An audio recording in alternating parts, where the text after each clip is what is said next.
嚟到呢度珠海海濱沙灘，咁就呢個沙灘咧都幾大下嘅。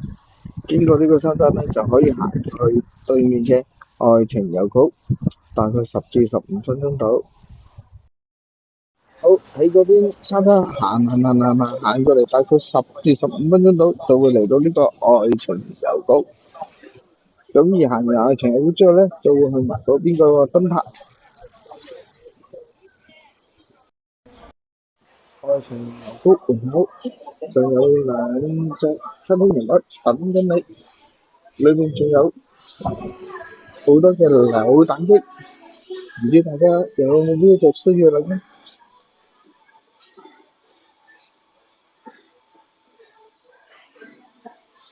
仲有最新嘅卡通人物都有。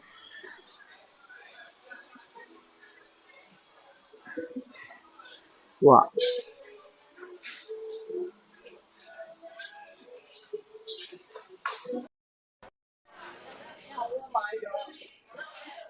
嚟到郵局，梗係可以買翻啲明信片寄翻出去啦，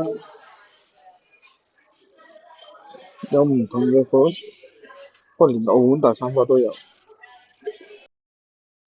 咁另外仲有啲蛋糕啊，或者能買嘅，仲有啲飲品。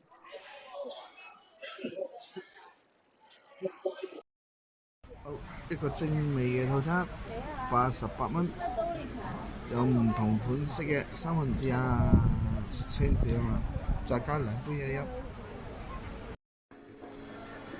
裏邊蘇賓嘅有好多唔同嘅。